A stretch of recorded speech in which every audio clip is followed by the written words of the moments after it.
வாழைத்தண்டு சூப்பு எப்படி செய்யலான்னு பார்க்கலாம் வாங்க. இங்கே பாருங்கள், வாழைத்தண்டை துண்டுகளை நறுக்கி இடித்து எடுத்துக்கலாம். கல்லூரலில் முடியாதவங்க மிக்சியோட அடிச்சுக்கலாம். இப்போ 2 கரண்டி கடலெண்ணெய் ஊற்றிக்கலாம்.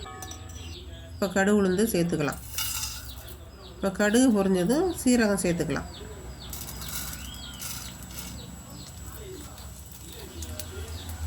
சின்ன வெங்காயத்து கூட 2 வரமிளகாயும் பச்சை மிளகாயும் போடுறேன். ஒரு கைப்பிடி கருவேப்பிலை போடுறேன். ஒரு வதக்கிக்கலாம். சின்ன ஸ்பூனில் 1 ஸ்பூன் மஞ்சள்தூள், அரைச்சி வச்ச ஒரு தக்காளியை சேர்த்துக்கலாம். இடித்து வச்சுருக்கோம்ல வாழைத்தண்டை, அதை தண்ணியில் கலந்து வச்சுருக்கேன். அதை இப்போ இதில் சேர்த்துக்கலாம்.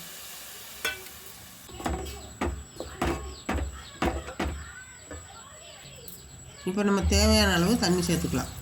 கல்லடப்பு இருக்கிறவங்க வாழைத்தண்டை வெட்டிட்டு அதில் இருக்கிற தண்ணியை மறுநாள் குடித்தாக்க இந்த கல்லடப்பு சரியாயிரும். அது கிடைக்காதவங்க இந்த மாதிரி சூப்பு செஞ்சு சாப்பிட்லாம். வாரத்துக்கு ஒரு முறை வாழைத்தண்டை சேர்த்துக்கிட்டா உடம்புக்கு நல்லது. பூண்டை அலசிட்டு கல்லூரலில் நச்சுட்டு ரசத்தில் சேர்த்துக்கலாம்.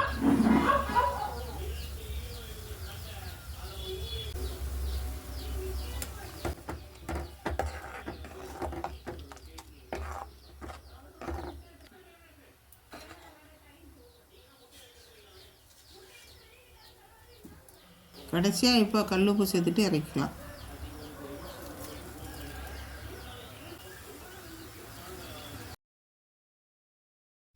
இங்கே பாருங்கள், பச்சையாக அடித்து வச்ச வாழைத்தண்டு சூப்பு ரெடி ஆயிடுச்சு.